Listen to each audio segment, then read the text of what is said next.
Hello? There's this category of animated shows that I like to call adventure animes, telling one story that lasts long enough for you to get comfortable with and make you feel like you're participating in it. They're around 50 episodes long, and usually the story revolves around a certain group of characters progressing in a world to accomplish a certain goal. Avatar: The Last Airbender, of course, belongs to my made-up category.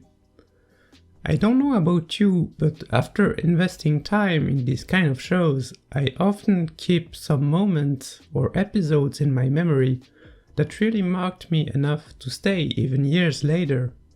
In Avatar: The Last Airbender, I'm sure that a lot of us here remember Ko, the face stealer. And I'm also pretty sure that some of us kept the Puppetmaster in our memories. There's always been something out of the usual in the Puppetmaster, something unnerving, and now I'm gonna try to highlight some of the elements that make it so different and so interesting.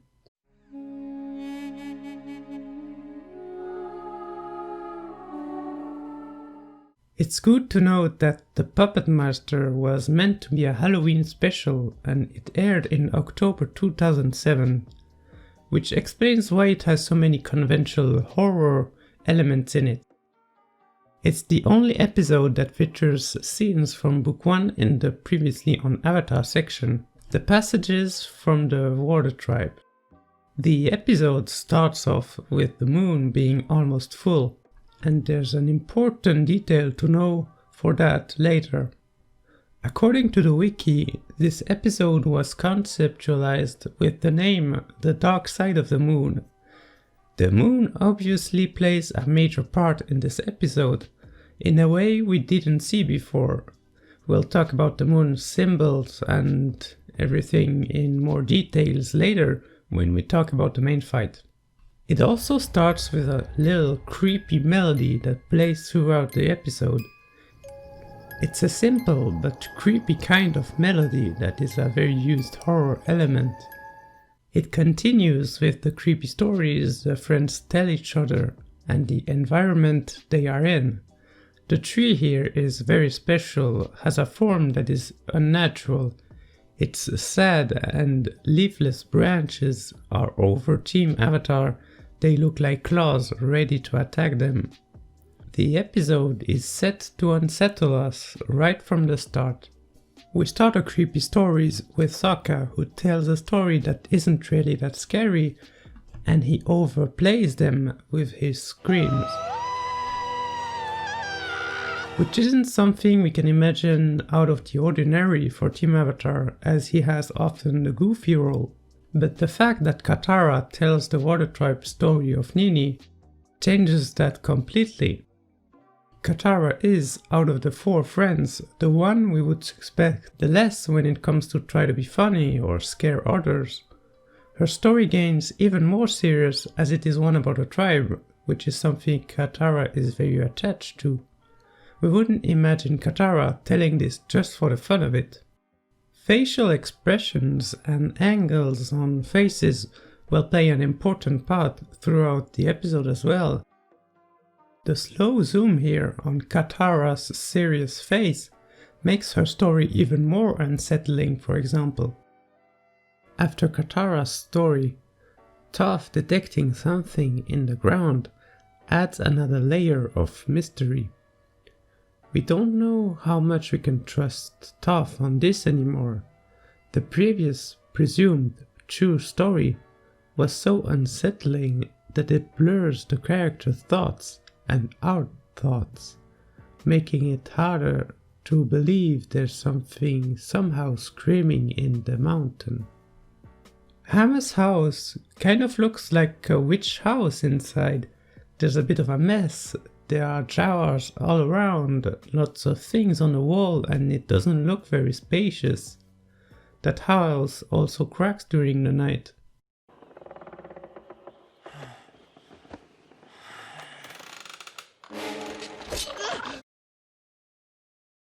This is a mysterious little town you have here. Mysterious town? for mysterious children. Here we have another example of a face zoom. It's a panel that adds to the weirdness, as it isn't exactly pleasant to look at Hama's face like this. It also allows to detail the face and see the wrinkles, which again isn't a very pleasant thing to see and isn't a normal way to show someone's face. A little detail here on the cabbage. Some say it looks like Gran, as Katara says how Hama reminds her of Gran. There's also the soft jump scare with the puppets, which reminds us that the house is kind of creepy and keeps the episode in the thematic of the puppets. If there are puppets in a closet, that must mean that there's a master puppeteer somewhere. A fun thing to notice, and it's impossible to see that on a first watch, is that the puppets are literally recreations of Hama's prisoners. After managing to get inside the secret room, we get another series of distorted faces that are quite fun this time. They still make the episode memorable though. It builds the tension to release it when they get jump scared again. We get a good look at Hama's nails here, furthering the weirdness coming off her. Such sharp nails are more those of a witch than of a nice old lady, and make the character significantly more aggressive. It's also interesting to talk about her mouth wrinkles that are pretty memorable and one of the first things we see on her face. They mark old age obviously, but they also make the character weird. As we change our opinion on her during the fight, these wrinkles become menacing and kinda look like big teeth, adding more aggressivity to the mouth. Right before the clash between Hama and Katara, we hear the end of Hama's story, how she escaped the prison.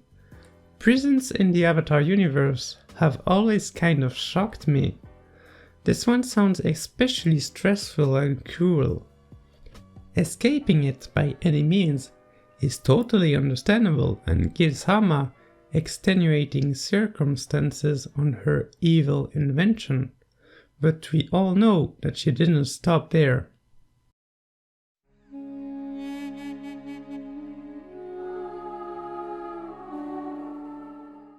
What makes this episode so memorable though is without a doubt Katara fighting against Hama. The last image we see before they both appear in the forest is again the moon, just as it introduced this episode.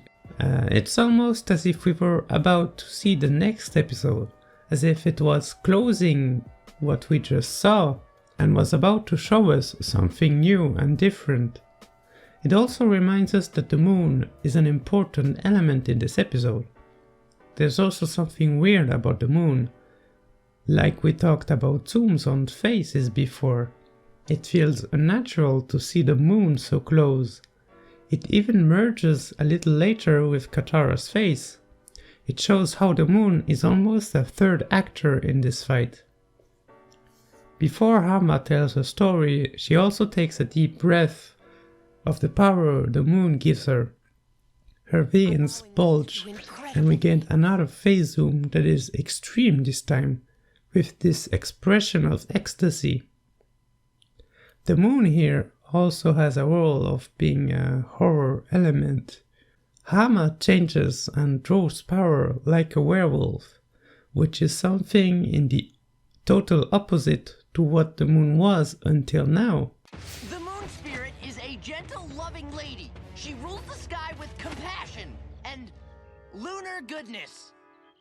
This is where the concept title Dark Side of the Moon takes all its meaning. We're about to see waterbending in its worst form possible. Also another horror element here is the blood. I don't have to explain how blood is omnipresent in horror media, but rarely this way. They add the element of blood without needing to show it, but it still stays in the center of the problematic, and the mood gets creepier. We're made of about 60% of water, and the thought of controlling this water really makes you think of the potential of waterbending. Right before the fight, we also see some sort of owl. Besides being an element we often see when some media tries to get a little spooky or mysterious, owls have quite many interpretations in terms of symbol. Owls can represent knowledge or be the harbinger of change, and now seeing the new knowledge of bloodbending here, and the change Katara is going to go through. Actually, it's not the first time we see some sort of owl creature in the show, and I talk of course about Wan Shi Tong, the guardian of knowledge, and kind of was the harbinger of change too, as they discovered the existence of the eclipse thanks to his knowledge. Also, this wind blowing, it usually gets serious when wind blows. We have a really nice panel here with the opposition of black and white, dark and light rather. Katara being in the dark side while Hama is on the side of light, which contrasts totally with the situation they will be fighting in, but stays logic too when you think of the two spirits line tree. The big point of this episode is that the light side has a dark side, just as there is light in the dark. Light in this one becomes the creepy, menacing power. You're the one who's making people disappear during the full moons! They threw me in prison to rot, along with my brothers and sisters. They deserve the same. Here we have creepy zooms again. And in terms of sound, we have bones cracking and audible pain.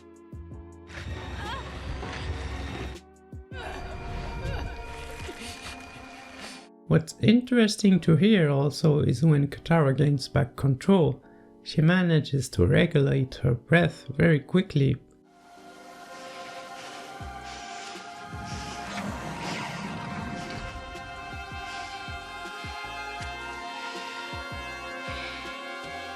Shows how much strong she has become in terms of waterbending, but also mentally. Eventually, Katara being forced to use this evil technique really sets a different mood that we had until now. The sound design changing brutally to play the sound of bones cracking and pain.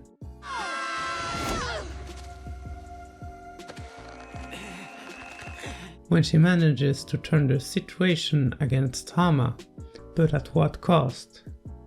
The episode ends in a sad way, Hama having kind of won ultimately, and especially Katara having had to use this immoral technique. And even worse about it, we can't blame this situation completely on anyone. Hama did choose revenge and took it to absurd levels. But was inventing this technique really pure evil? I don't think so. It tries to say that evil can develop in anything, that there's dark in the light and light in the dark. Their story proves anyone's capable of great good and great evil. Everyone, even the Fire Lord and the Fire Nation, have to be treated like they're worth giving a chance. Evil easily snowballs into more evil, and it's hard to give up hate and revengeous feelings.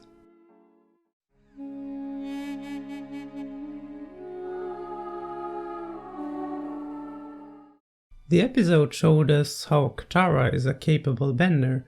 She picks up things extremely quickly, using trees to fight like she was taught hours ago, or of course bloodbending. She also regulates her breath quickly and gains control over her emotions when facing the fight. It's a control that we see again when she faces her mother's killer. She manages to control her power and emotions even during the most critical moments.